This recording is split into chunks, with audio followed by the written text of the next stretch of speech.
आरक्षण दलितों और आदिवासियों का अधिकार है। तेलंगाना का असंवैधानिक मुस्लिम कोटा भी जल्द खत्म कर देंगे। और ये सारी बातें गृह मंत्री अमित शाह द्वारा कहा गया है। यह कहिए कि ये बड़ा ऐलान जो है उन्होंने किया है। आखिर गृह मंत्री अमित शाह ने ये ऐलान कहाँ किया है? आखिर इस ऐलान के पीछे क्या कुछ छुपा है और क्या कुछ अमित शाह द्वारा कहा गया है, विस्तार से हम आपको आज बताएंगे। तो नमस्कार, मैं अंजलि मिश्रा, स्वागत है आपका द न्यूज में। केंद्रीय गृह मंत्री अमित शाह ने बड़ा ऐलान किया है। उन्होंने मुस्लिम कोटे को असंवैधानिक बताया। शाह ने कहा कि अगर बीजेपी तेलुगु राज्य में सत्ता में आती है तो तेलंगाना में अल्पसंख्यकों के आरक्षण को खत्म कर दिया जाएगा।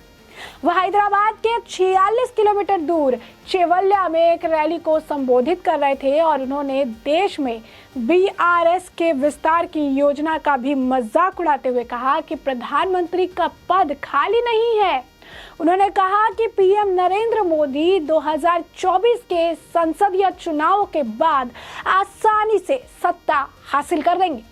यह वही आपको बता दें कि यह भी ऐलान किया कि उनकी सरकार आई तो हैदराबाद के ईदगाह परेड मैदान में ऐसा स्वतंत्रता दिवस मनेगा कि पूरी दुनिया देखेगी। शाह ने कहा कि हम ओवैसी या मजलिस से नहीं डरते। एक आक्रामक रुख अपनाते हुए शाह ने केसीआर को एक खुली धमकी देते हुए कहा कि बीजेपी तब तक नहीं रुकेगी जब तक कि बीआरएस को सत्ता से बाहर नहीं कर दिया जाता। उन्होंने कहा कि उनका गुलाबी पार्टी का टीआरएस से बीआरएस में काया पलट गले तक गहरे भ्रष्टाचार से ध्यान हटाने की एकमात्र रणनीति है। SC/ST को भी कोटा देने की उन्होंने बात कही। अमित शाह ने कहा कि हम शिक्षक संस्थानों ने मुस्लिम आरक्षण को समाप्त कर देंगे।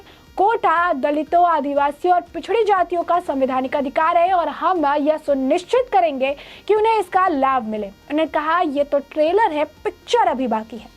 संसद प्रभारी योजना के हिस्से के रूप में विजय संकल्प सभा को संबोधित करते हुए गृह मंत्री अमित शाह ने कहा केसीआर प्रधानमंत्री बनने और भारत का दौरा करने का सपना देखते हैं, लेकिन पहले वो अपने क्षेत्र में देखें जहां षड्यंत्र भरी है।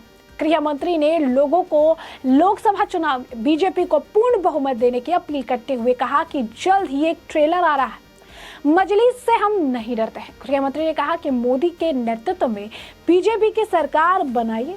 हैदराबाद के ईदगाह मैदान में हम धूमधाम से स्वतंत्रता दिवस मनाएंगे। उन्होंने कहा कि हम मजलिस से नहीं डरते। मजलिस आपके लिए मजबूरी है, बीजेपी के लिए नहीं। तेलंगाना सरकार तेलंगाना के लोगों के लिए नहीं चलेगी, ओवैसी के लिए नहीं चलेगी। संविधान विरोधी मुस्लिम रिजर्वेशन क्या है? मैं यहाँ कहता हूँ कि बीजेपी की सरकार बनेगी तो यह गैर संवैधानिक मुसलमानों के कोटे को खत्म कर देंगे। बीआरएस का चुनाव चिन्ह कार है। कार का स्टीयरिंग मजलिस के पास है, ओवैसी के पास है, तो कार की दिशा अच्छी हो सकती है। कमल को वोट दीजिए। कमल में बैठकर महालक्ष्मी तेलंगाना में उतरेगी। यह भारत का नक्शा भी बनाते हैं तो कश्मीर को आजाद भारत बताते हैं। अमित शाह ने कहा कि केसीआर ने तेलंगाना को अपने परिवार के लिए एटीएम बना रखा है।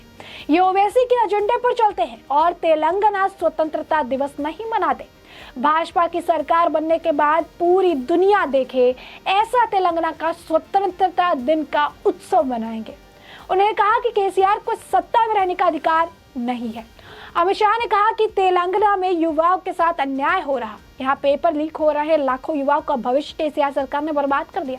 जो ठीक से एक परीक्षा भी नहीं करवा सकते, उसे सत्ता में रहने का अधिकार नहीं।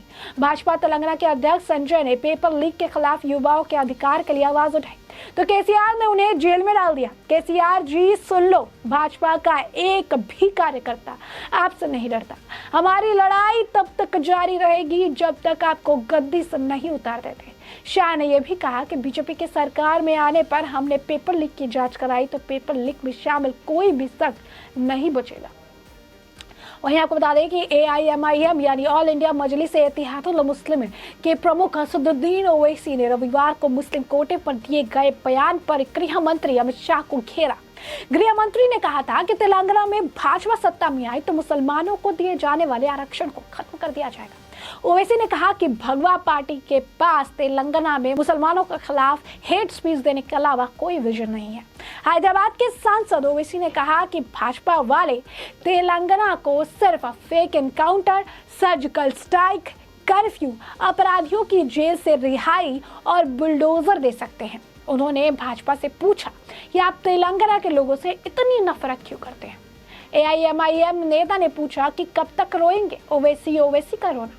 उन्होंने भाजपा के वरिष्ठ नेता शाह पर हमला करते हुए कहा कि सर अमित शाह, ये ओवैसी का रोना कब तक चलेगा?